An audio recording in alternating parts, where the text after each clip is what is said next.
What is up, everybody? Hello. Hello, hello, hello. Man, it's been a whole month. What? Oh gosh, I got stuff on the floor. So my dog decided to go through one of my boxes and like pull out all my stuff. So he's just like got socks on the floor. Anyway, um, hello everyone. Hey Martisha, how you doing? Happy Wednesday, happy hump day, y'all. You see me getting my poetic justice on over here. I feel like this is a throwback look right here. This is straight up. Thank you. I'm getting. I should have put on some hoop earrings to like complete the poetic justice look. And if you want me to, I can still recite poetry from that movie. You know, alone, all alone. Nobody but nobody can make it out here alone. You know what I'm saying? Like I could do Still I Rise. I could do all of that. But what's up? Happy Wednesday. If you don't know who I am, my name is Labria Jones, also known as the Remote Work Queen. I am all about life work balance and finding ways to put more flexibility into your life so that you can live it because the living comes first, right? It's not work life balance, it is life work balance. And I typically share a whole bunch of resources and information to help people find and land remote work. I have this audacious goal to help 10,000 moms land remote work so they can show up for their families the way they desire. I have a course, I have a digital course. I also have a really cool community, private community. But there's some good stuff coming out about that community coming up very soon. In the next couple of weeks, I'm going to open that community up and make it free to everybody to join. But you can upgrade to get special access for certain things. But one of the things is I share a lot of information across different platforms like Instagram and YouTube and email list and events and stuff like that. And so I wanted to kind of organize all of that in one place for everybody. So the community will very soon be free for everybody to join. And if you want to upgrade, you can so that you can get extra stuff. But I just want to make it easy for you guys to get to these resources, right? And I'm also doing a refresh of the course of the Remote Ready Bundle. I got some great feedback about it, and I want to enhance it and make it even better. And so I've been working really, really hard on all of those things. But tonight, it's not about that. Tonight is about you guys and answering your questions. So if you don't know, oh, thank you. If you don't know, I do a weekly live Q&A session in the full access community. So for my paid community members, we do a weekly Q&A. But once a month, I bring it out here to the public for everybody to get their questions answered. And I did post in the community for them to drop their questions. So I'm going to answer those first. But if you have questions, feel free to drop them in the chat and I'll answer your questions. And you guys know you can ask me about anything, anything you want. And I'm looking at my office. I'm like, this camera shows my entire office for the most part. Like I got to get a background or something. This is too much information. Goodness, there's a lot of. I didn't even realize the span of the camera. I need to figure out if I can just like zoom in to like this part. But anyway, let me get these questions answered that have been posted in the group. And while I'm doing that, feel free to drop your questions. It's good to see you. Hey, Abby. Hey, S. Taylor. Thank you for the compliment. I appreciate that. Hey, Carmisha. Hello. I appreciate you being here. All right, so I'm going to get to these questions, and we'll be here for 30 minutes, an hour, however long it takes to get you guys what you need today. Okay. Oh, let me drop a link to the community as well for those of you who are interested in joining the Quit Commuting Academy. I want to let you know that what we do in there is every Monday, every single Monday, not Monday, Tuesday, every single Tuesday at 7 p.m., we have a masterclass about something related to giving you information and help to help you find and land remote work. So yesterday we did a whole thing on why you should always negotiate. Tuesday, the coming up Tuesday, we have a session with Jessica Williams, also known as the resume finesser, who is going to go over the essential elements of a resume. And then she's going to follow that up the very next week with the essential elements of LinkedIn. Two things I know a lot of people need help with is resumes and LinkedIn even more, because a lot of folks just, their LinkedIn is lacking. And what you don't realize is a lot of people get jobs off of LinkedIn. I got my job off of LinkedIn. I didn't apply for it and had never even heard of the company. The CEO actually reached out to me on LinkedIn. So we're doing a session on LinkedIn next week, and we do them every Tuesday. The other things that we do in the academy is, like I said, we do a weekly Q&A session with me, They get weekly job postings. We also do recruiter roundtables. So we just had the recruiters from Power to Fly come and talk to the group about what they're hiring for. And Power to Fly is a work from anywhere in the world company. They do not care where you live. They let you work from wherever you want to be. So we bring companies in like that to kind of talk to folks. And then there's a whole bunch of other stuff that we're adding to the academy as well, like monthly sessions with career experts as well. So I love Power to Fly, huge fan of them. But let me give you the link to the community real quick. I'm going to drop that in the chat. Hopefully that link is clickable if anyone wants to join. And you can join free for 14 days. So you can come in, test the waters out, see if you like being there. And if you don't, you can roll out. It won't hurt my feelings. All right, so let me get to these questions. First question that I have in the community, and again, while I answer those questions, you guys are free to drop questions here too. The first question I have in the community is, thoughts about companies who track keystrokes, mouse movements, and applications you show on your company computer as a fully remote worker? It's funny you mentioned this. So, Martisha, you're the one that asked this question. Do you follow, I think her name is, what is her name? Akua or something like that on Instagram. Let me find her name because she posted about this morning. I saw a post about this very topic this morning. Let me find her name on Instagram. Hold on a second. Akua, I think that's her name. I might be making this up. Akanundrum, AKANUNDRUM. She posted about this very topic this morning, about more companies that are starting to use, for lack of a better term, we'll call it spyware, to track their employees' activity to make sure that they're being productive. And so the question here is, what do I think about it? My thoughts about companies that do that. If you don't know what we're talking about, there are a lot of, let me see how to say this. Because so many companies are being kind of forced and pushed into moving remote, and it seems like some of them just haven't been comfortable with it, right? Some of them are, and there are some remote workers who have bad behaviors, right? So some companies, this has created a space where it provides an opportunity for companies to say, well, let me prove that you're doing your work, right? And it provides an opportunity for companies who can build systems that can spy on folks, right? To help those companies, quote unquote, track their employees. And so there's a range of different ways they do that. They can track your locations. If your company pays for your phone, they can track your phone location. They can track, obviously they can track your IP address. They've always been able to do that. They can track your keystrokes, your mouse movements, and all kinds of stuff, right? And so there's been a couple of articles. I think this conversation was a buzz on LinkedIn today as well, because the president of the co-founder of Oyster was talking about this today as well on LinkedIn. And I'm going to tell you guys something. Digital micromanagement. This is almost worse than micromanagement in my opinion. But I worked as a freelancer in 2013, and it was on Upwork, on the Upwork platform. And the company that I worked for was in London. And Upwork, it actually wasn't the Upwork platform at the time. It was called Odesk. Upwork bought Odesk. But Upwork has this capability. And guys, this was 10 years ago, okay? They had this capability where when you hire freelancers, when the company hired me, they had the option to monitor my work. And what would happen is the system would take a screenshot of my computer, like randomly, like 5 seconds, 17 seconds, maybe a minute later.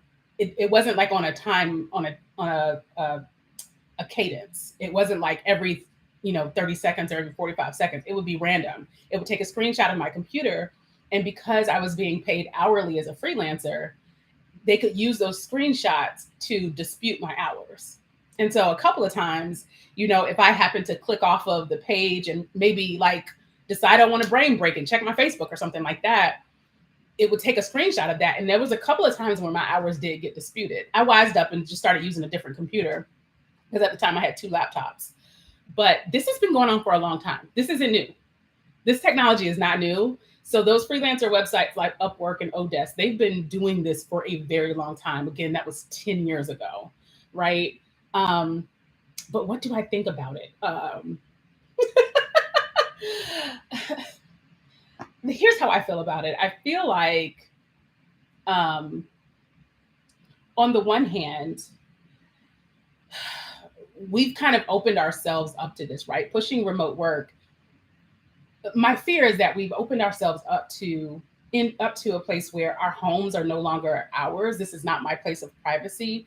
And because I'm telling my employer that I'm working from home, now they have a little bit of agency in my domain, right? Because I'm doing their work in my domain. And it makes them feel like they have this, at least a little bit of agency to say what I can and cannot do in my domain, and they could verify that. So I'm concerned about what it opens us up to. How I feel about it though is, if you have to do all of that to track what your employees are doing, you have a real culture problem, right? Because here's the truth, like, you should really be looking at your employees' performance. You don't need to look at my keystrokes, because maybe I'm just really efficient at my job, right? I am actually really good at my job. I am actually really really good at my job. Am I literally doing my job 8 hours of every day? No. Guess what? I'm not doing that at the office either, though. Like, people aren't doing that. The people at the office aren't doing that, right? When you guys were at the office, were you literally working every second of your 8 hour day? No one was, right? Nobody is. You're having offhanded conversations. Like, you can literally, I've literally seen people sitting in meetings on shopping sites, buying things. My boss, one of my bosses, not at my current company, but one of my bosses at another company, would literally be sitting in meetings playing video games on his phone. And he's still contributing to the conversation, but he is playing video games on his phone. And so I believe that part of the cost of doing business is knowing that your employees are not going to be productive 100% of the day. I don't know what the numbers are, but I feel like it's around like 60 or 70%. I'd have to look that up. But nobody's productive 100% of the day, right? And so the focus should be on performance. Focus should be on results. And some of my days are going to be heavier than others. Like today, your girl was working. And yesterday I had like 2 meetings and I didn't have very much to do, right? From a, literally hands-on keyboard perspective. But that doesn't mean I'm not adding value for the amount of time that I'm working. And so I don't like it. I hate it. I hate the idea of micromanaging. I hate the idea of not trusting adults to do the work that they need to do. And my thing is, the people that you're trying to catch, you're going to catch them anyway because they're not performing. The problem is you have not been paying attention to the fact that they haven't been performing, right? So someone mentioned as a response, hold on. Someone mentioned as a response to this, my company is doing this but hasn't told anyone, and I think it's disgusting. Improve your management or hire better employees. They did this after 2 employees, so they're overcorrecting for 2 employees doing this. That's an outlier, right? That's not enough to make you decide to do this. But anyway, 2 employees were not working for over 6 months. You had 2 employees not working for over 6 months, and y'all didn't notice that? Like, y'all didn't notice that they weren't making deadlines? Y'all didn't notice that they weren't turning in their stuff, that there were no results? And so it's like you refuse to pay attention to the obvious indicators that your employees suck. And instead, you want to penalize everybody else. So I feel a lot of ways about it. But let's talk about, is it something you can inquire about the interview? Or do you have any suggestions on how we can be aware of these types of cultures? I don't know that that's something you can ask about in the interview, right? And I say that only because I don't know that the recruiters know, right? Because like she said, this person just said their companies don't even know that's happening, right? And so, sure, I think it's something you can ask about in the interview, but I don't know if the recruiters even know that. And so, and that's a tough one. I'd say if it were me and I were out there looking for a remote job right now, I would really be focused on, one, companies that have been remote since the beginning, not companies that decided to go remote during the pandemic, because companies that have been remote since the beginning, the culture of trusting their employees is built into their DNA, right? Into their corporate DNA. They already know how to do this. They already know how to focus on performance-based metrics, managing by objectives, right? They already know that they're going to get the best work by trusting their employees, right? So I'd say number one, focus on remote first companies. And then two, I'd say start focusing on these when you're in these interviews and you're talking to these companies, listen to and ask questions that relate to how they trust their employees, right? How they trust their workforce. So, start thinking through, what would I ask? What kind of questions would I ask to get an answer that lets me know that you feel like you can trust your employees, right? So you could ask questions about, how do you gauge performance when your employees are not in the office, right? How do you manage and make sure that people are on task, or people are getting their work done, or what is your philosophy on managing your team remotely and things like that? And just kind of pay attention to what they say, right? Pay attention to what they say so that you can gauge how strongly they feel about. You want to hear language that we trust our people. You want to hear language that speaks to, we trust our people to get the job done for the most part.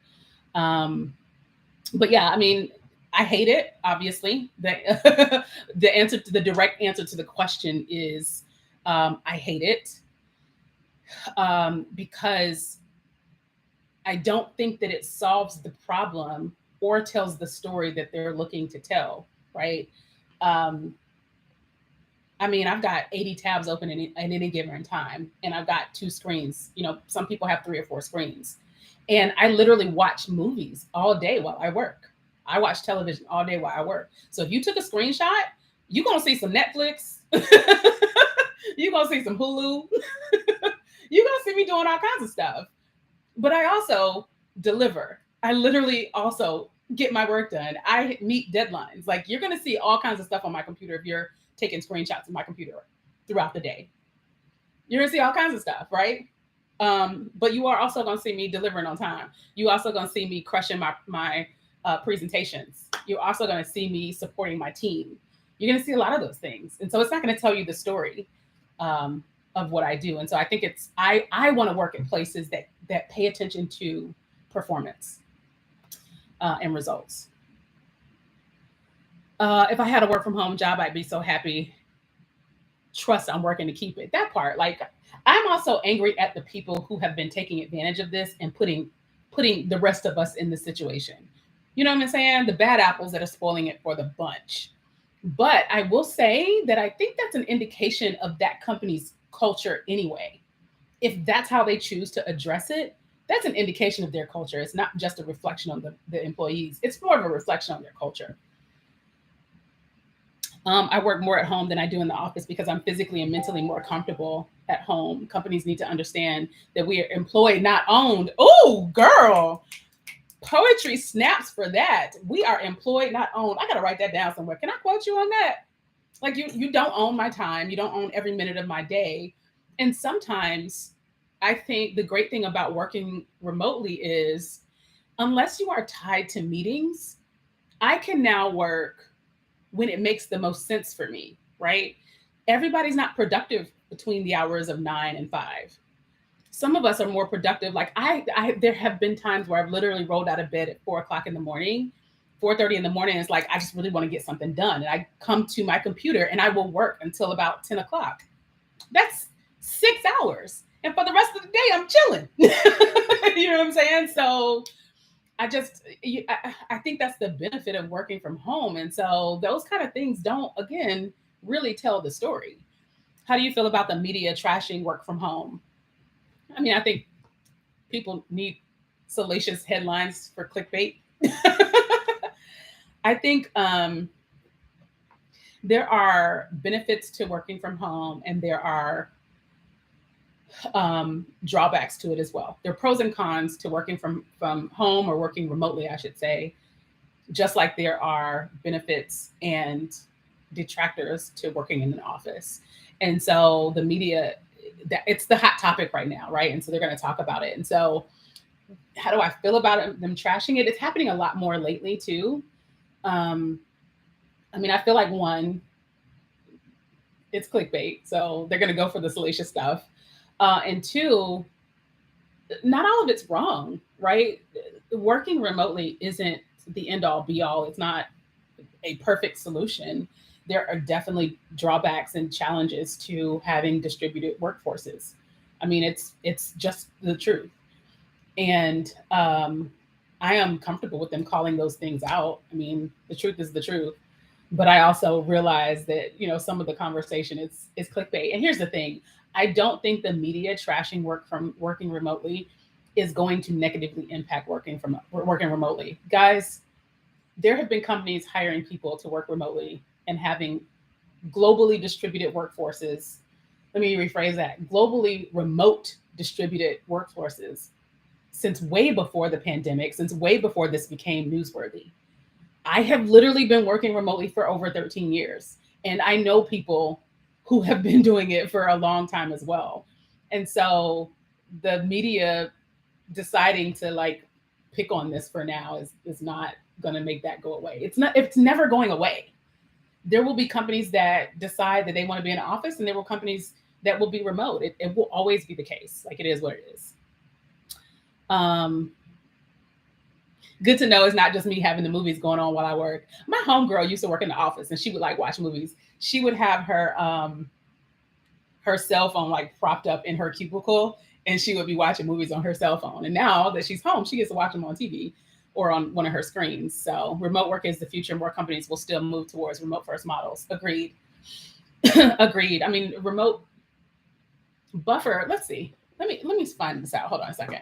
Buffer was kind of the darling and one of the leaders in switching to remote work over a decade ago. How long? I'm doing a Google search. How long has Buffer been remote?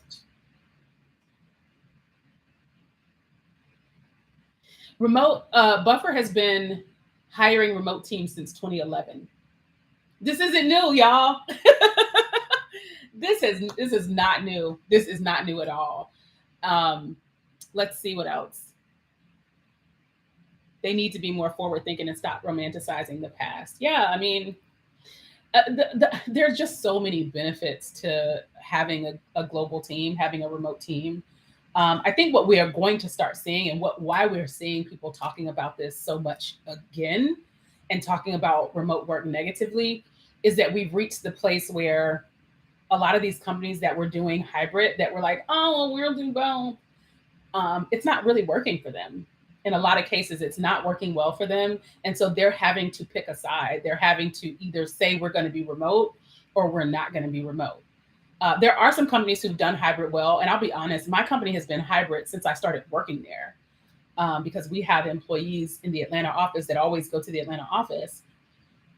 We have employees in Atlanta that don't go to the office. That was me. And then we have employees kind of all over the US. And so we've been hybrid for a long time, since, again, before the pandemic. But you have these companies that were forced into remote work during the pandemic. And then they were like, well, we're afraid of the great resignation, right? So we're going to do hybrid. We don't really want to do remote work, but we're afraid everybody's going to leave.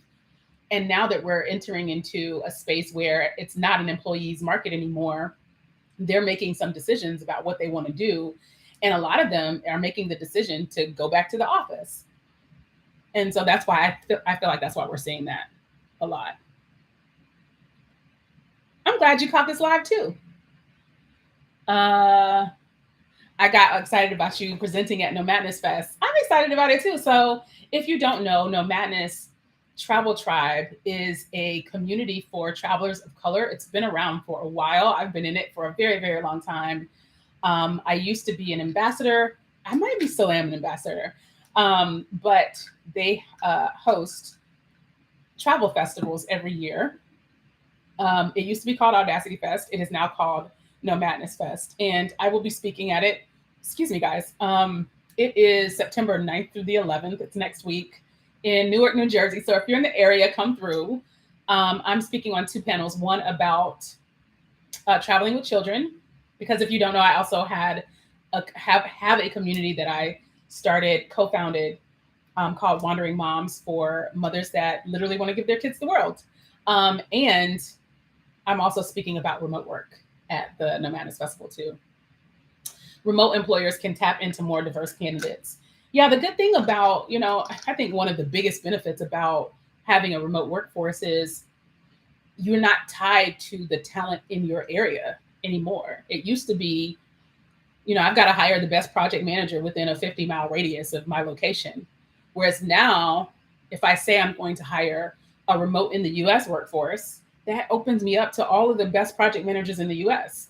If I say I'm going to hire a remote global workforce, then that opens me up to the best project managers in the world. Right. And so, I mean, that's pretty huge. It's pretty huge from a talent perspective. Let me get to this next question. And this is a question that I get asked. I've gotten asked a few times. I think we're entering a space where people are tired.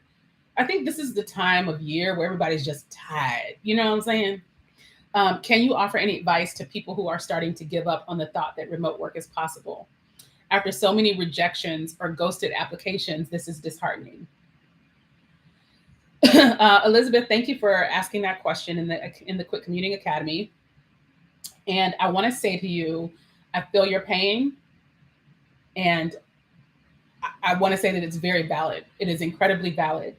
The process of looking for a job is frustrating, annoying as hell. It ain't fun. Like, it's not fun at all. Looking for jobs is not fun at all, right?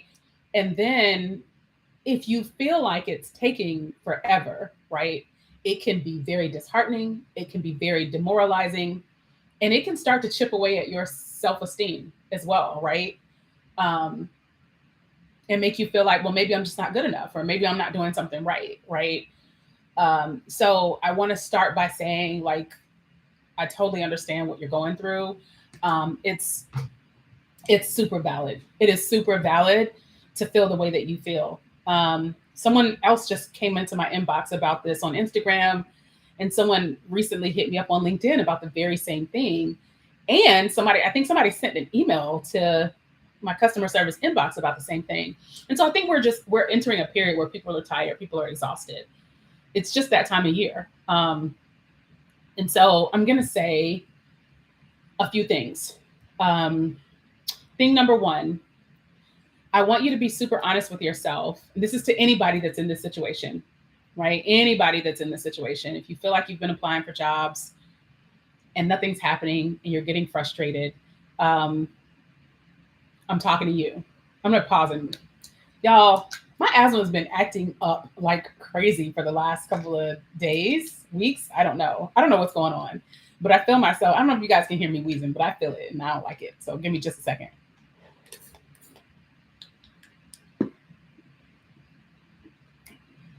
All right, we're gonna put it back together. The ghosting is the worst. Yeah, I agree. I really do wish that there were mechanisms set up so that you at least, I almost would rather a rejection than being ghosted. I would rather, like, anyway, I wish the system had better feedback loops. I wish the whole recruiting process had better feedback loops. But so the first thing I'm going to say to you is, one, I want you to be super honest with yourself about how much you're actually applying for jobs, right?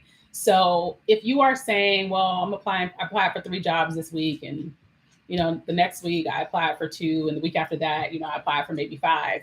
That's actually not a lot. That's actually not that many. So I want you to set a quota, and I want you to do, 5 to 10 a week if you can, right? If you can carve out the time to do that. I want you to increase the amount of jobs that you're looking for and applying for. And I know it probably sounds like a lot, but what I would like for you to do is carve out some specific time for you to do this.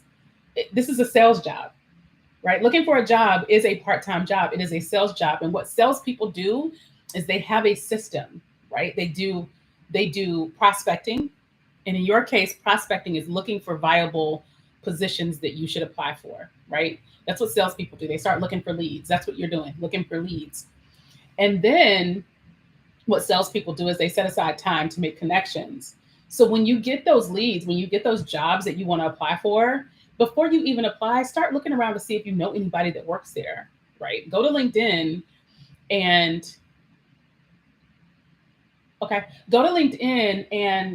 look up the company, right? So for an example, I remember I was looking for a job, and This is back when I was looking for jobs a while back.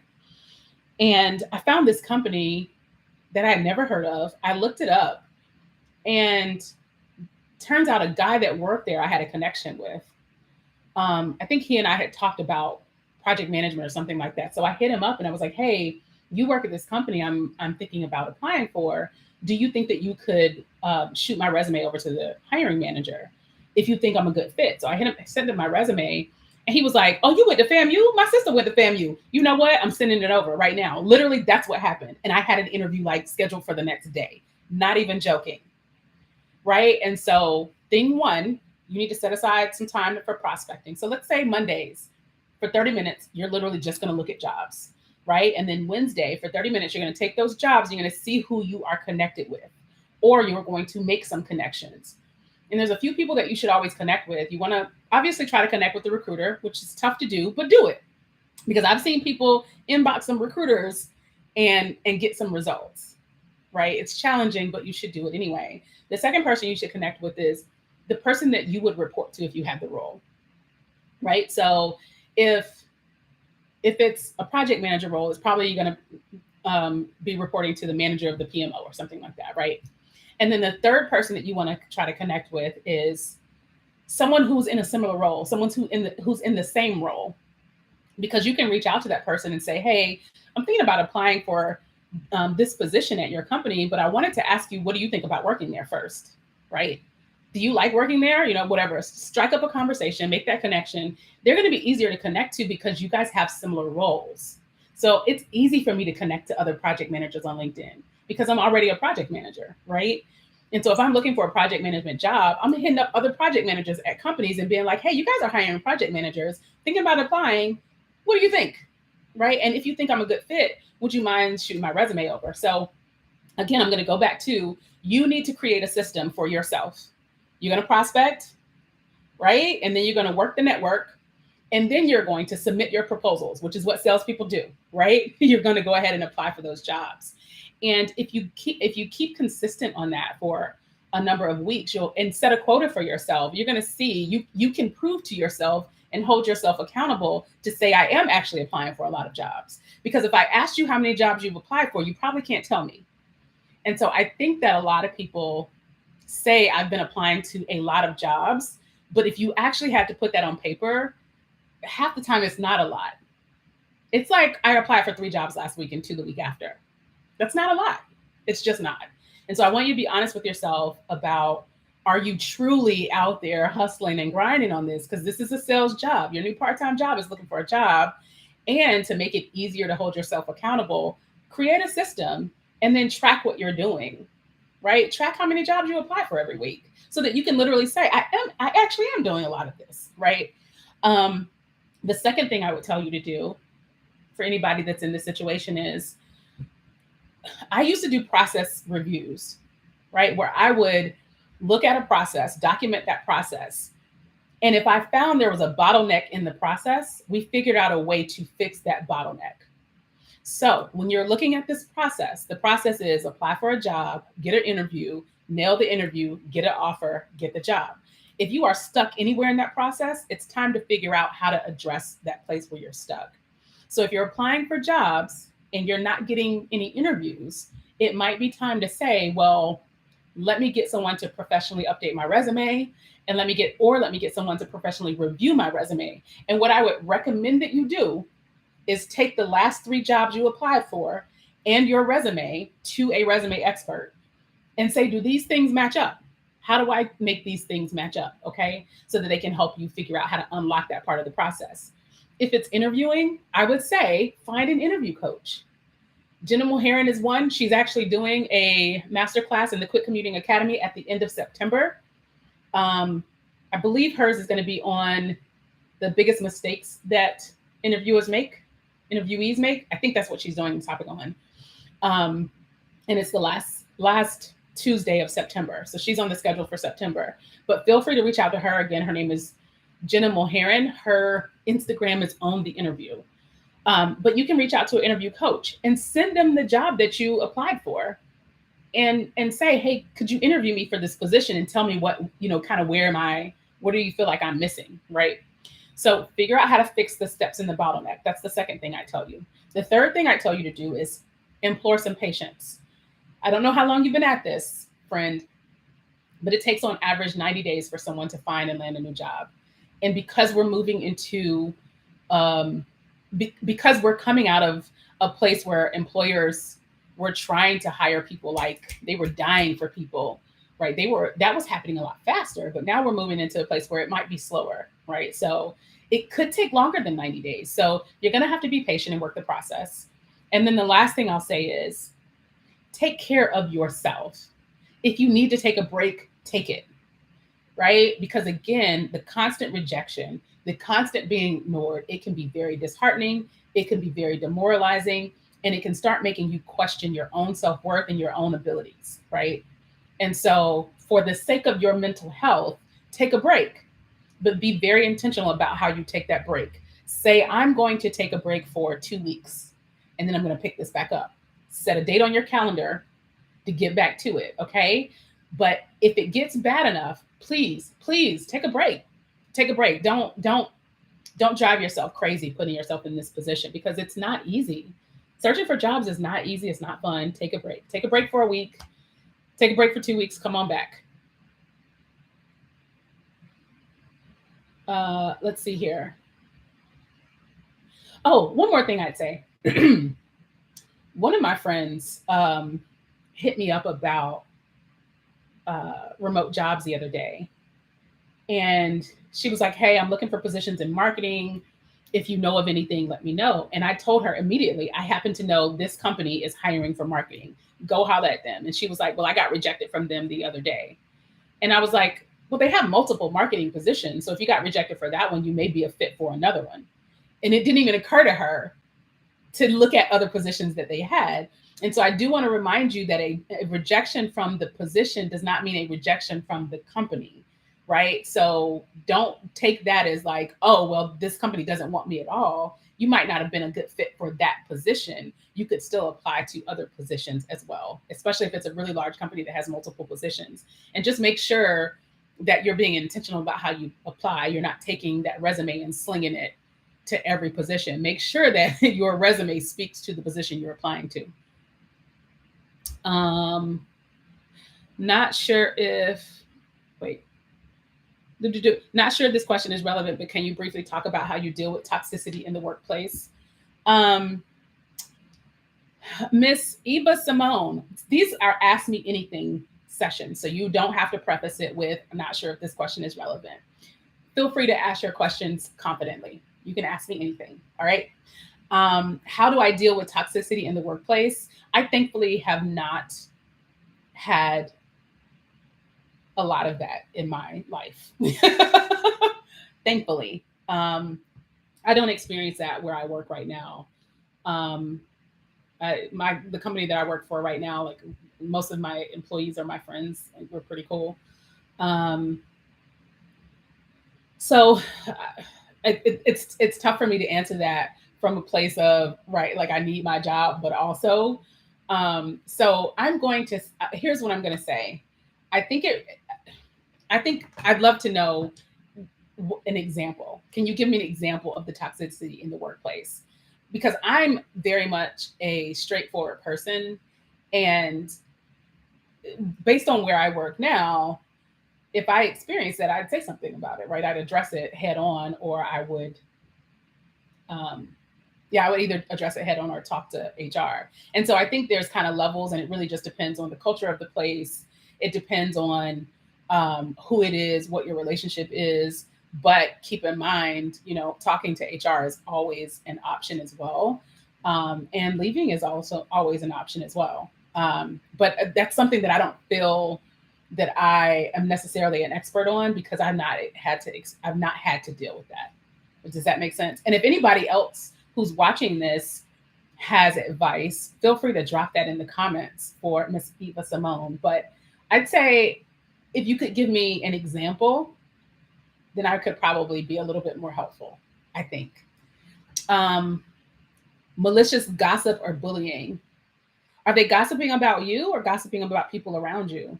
Are they bullying you or bullying people around you? I immediately think about like government offices with like people that have been there for like 20 years that love to just sit around and talk shit about people. That's immediately what comes to mind when you said malicious gossip and or bullying. Um, I think those are challenging things. And I honestly would recommend that question for somebody like Deetra, who's an HR, who spent so much of her time in HR, and she did career coaching for a long time, and she did what is the word? She does HR strategy. She did HR and she did career coaching for really really long time. So I think that's a really great question for Deetra. I'm actually going to ask her for you, and then I'm going to come back and drop it on the comments under the replay. That's what I'm going to do because I want to know the answer now too. I'm going to tell you her answer is probably going to be something like reported to HR though. Is LinkedIn the best option to apply for remote jobs versus having a million usernames and passwords for company job sites? Dana, girl. So Dana, you done hit a nerve because I'm out of focus. Dana, you hit a nerve because the truth is, I need a sip of wine on that. Listen, one thing I cannot stand is why everybody wants you to have a password and username. And then they want you to like make it a fancy password. Like one site will be like, oh, you need 2 special characters and 3 capital. I'm trying to apply for a job, not open a bank account. Like y'all are doing the most. But I get it. Personal data is a huge deal these days. And so I mean, I can't say that LinkedIn is the best option versus company websites. I mean, I can't say whether or not that's the case. Really just depends on what you feel like doing because not every company is gonna have their job postings on LinkedIn, and not every company, even if they do use LinkedIn, not every company is going to be using that easy apply button from LinkedIn because I think they have to pay for that as well. So the direct answer to your question is no, I don't think it's the best option. I think that it is an option and it is an easy option to apply on LinkedIn when they have that easy apply button. But I mean, for companies that don't have that, if they've got the roles that fit your background, then no, right? You need to go where the roles are, go where the great roles are. Looking at similar or competitor companies can also help. The larger companies usually have more candidates to compete with. That's true. It's a job just to apply to some of these companies. Y'all, I know, trust me, I know. I've been unemployed 3 times in my life. 3 times in my career, I've been unemployed.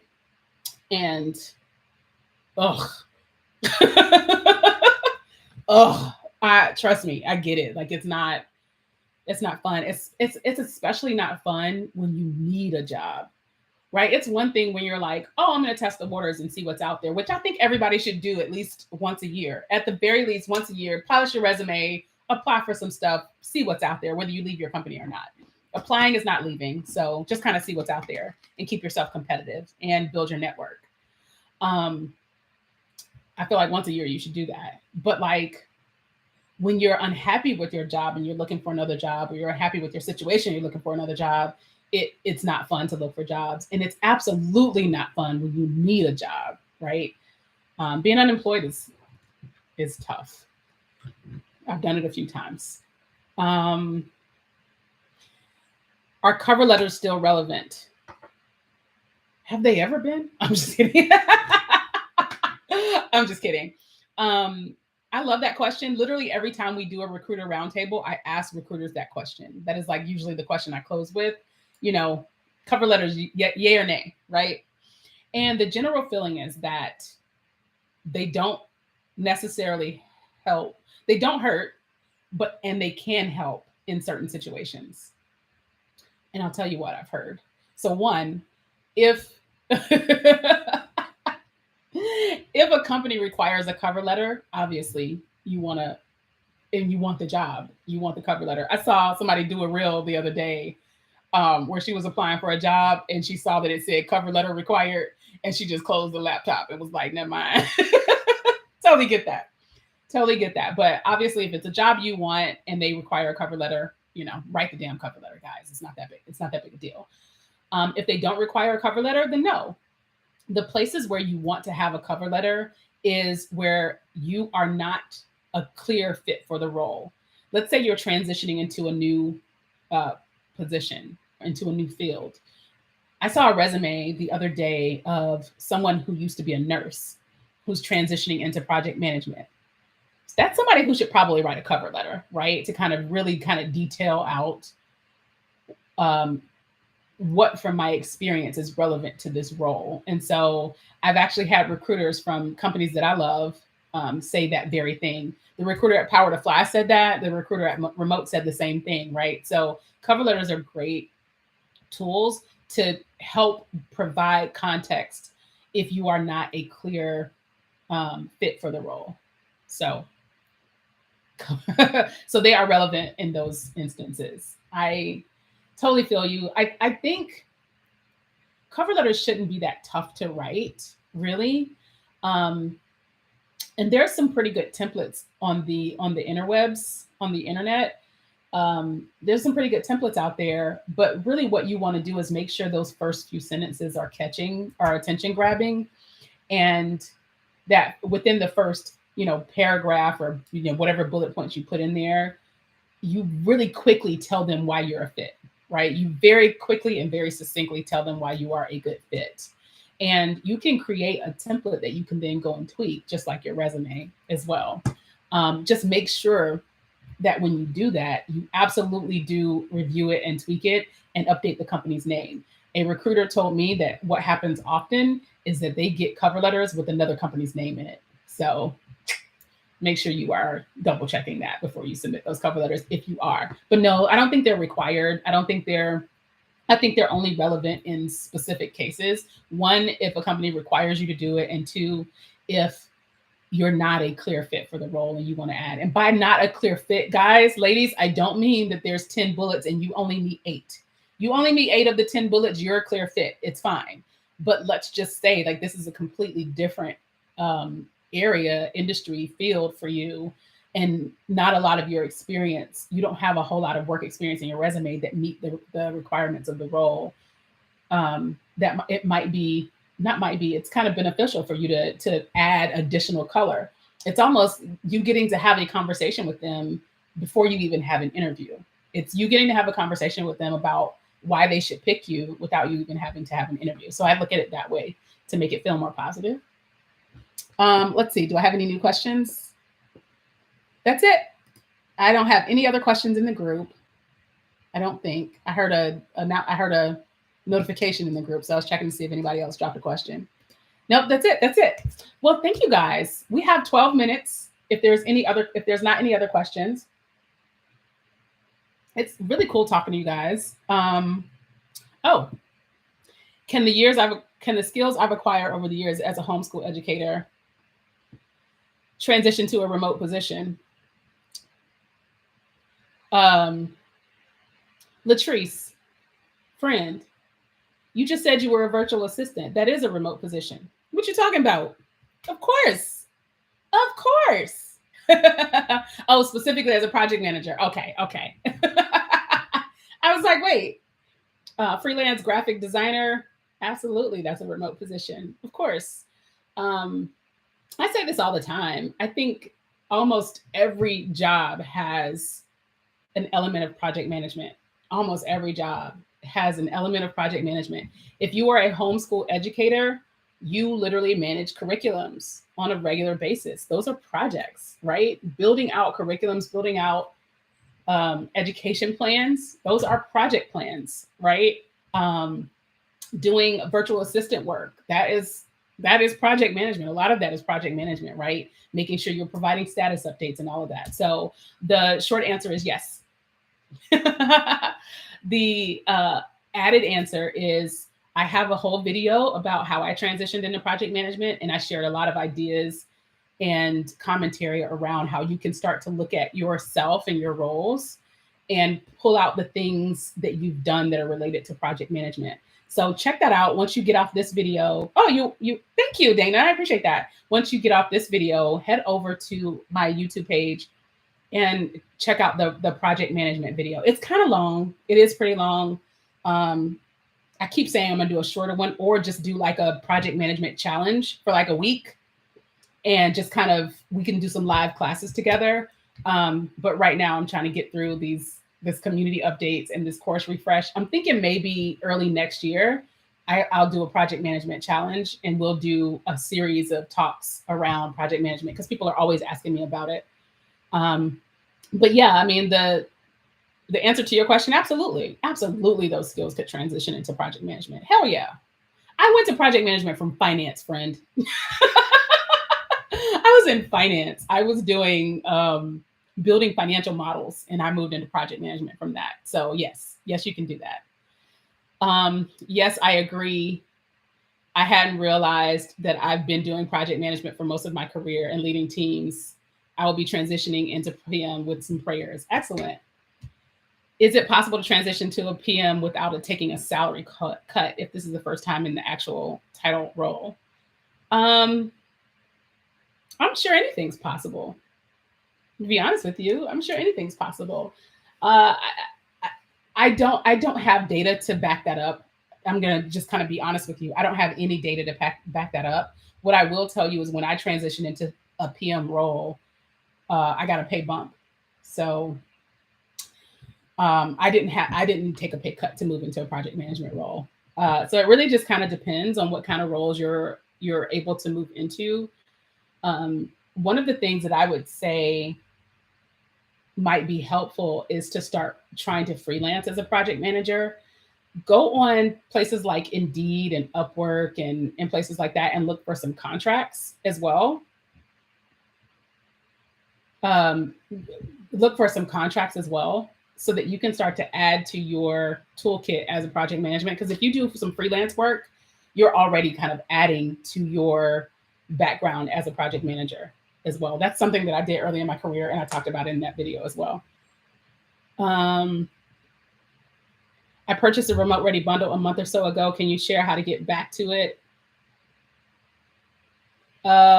Do a search in your email for Quit Commuting or remote ready bundle. Your email should have it, have the link to it. And if you can't find it, send an email to hello@quitcommuting.com. I have a new team starting next week who will answer your email. If if you hear me say email at hello@quitcommuting.com, you're like, girl, your inbox is crazy. I actually have somebody starting next week managing that inbox, and I'm so excited about it. So excited about it. So yeah, shoot an email to hello@quitcommuting.com if you can't find that email. I'd say start with go in your inbox, do a search for Quit Commuting, quit as in stop commuting, or do a search for remote ready bundle, and you should have what is the word I'm looking for? You should have the link to go there. And if you can't, just send us an email, and my new person will respond to you. She won't. It will be, she doesn't start till next week, so it'll be me trying to clean up that inbox before she starts this weekend. You could negotiate how your prior experience will help the new role, as opposed to focusing on never having the title. So thank you for saying that. This is a response to the question about, can you move into PM without taking a pay cut? You guys have really got to be clear on the fact that just because you've never had the title doesn't mean you haven't done the work, right? Just because you haven't had a project management title doesn't mean you haven't done project management work. Okay, so your focus is not on, I've never had this role. Your focus is on, I've done this work. And so I don't see why you should take a pay cut, right? And I actually had this conversation with my co-founder. She's moving into project management. She used to be an educator. She used to be a teacher. And she recently did the Coursera course on project management.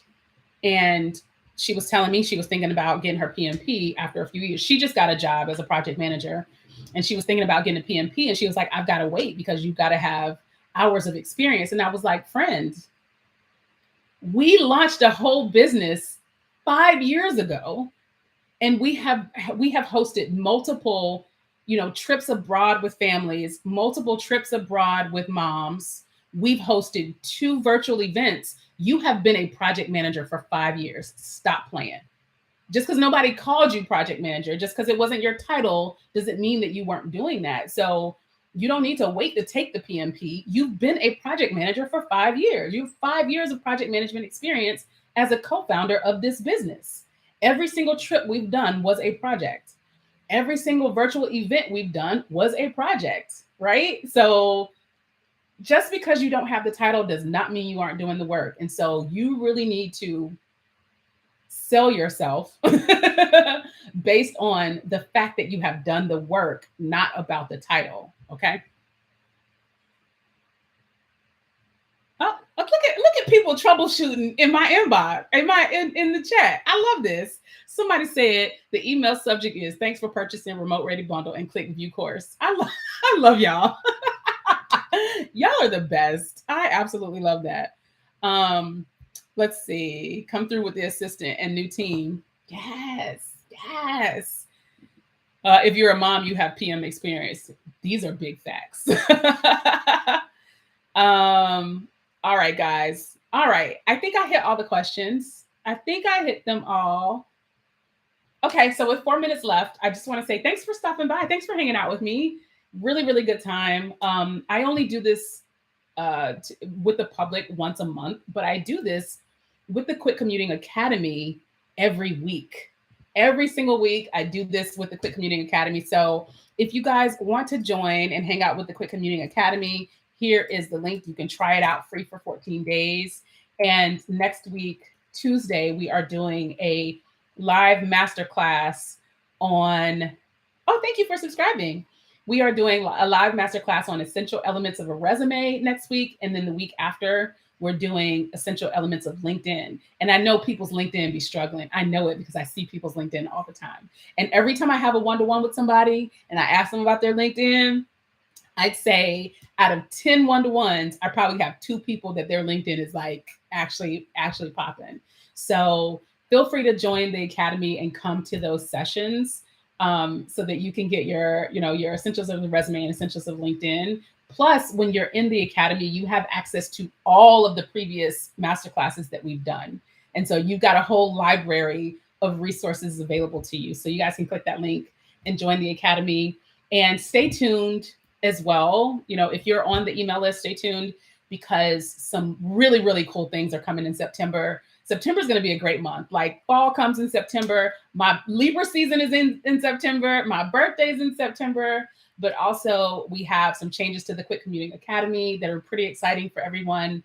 We also have a refresh of the Remote Ready Bundle. And we have a couple of free challenges with some people who I love who have helped unlock freedom for so many people coming up. So stay tuned, y'all.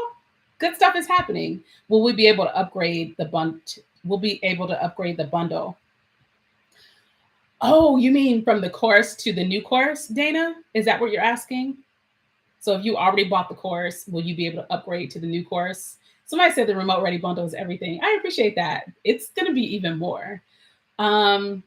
Information for that will be coming out, Dana. So I'll be sending a message out, I believe, next week to the existing course folks. So stay tuned. It's all a stay tuned situation. Hopefully you guys are all on the email list so you can get the updates. If not, feel free to join the Academy because they get updates all the time. So join the Academy. And again, it's free for 14 days. And I will see you guys back here in a month. In the meantime, there's plenty of videos on the YouTubes that provide some information about salary negotiation, about being a PM, about all kinds of things, being a project manager and all kinds of things, and more to come. Y'all have a good night.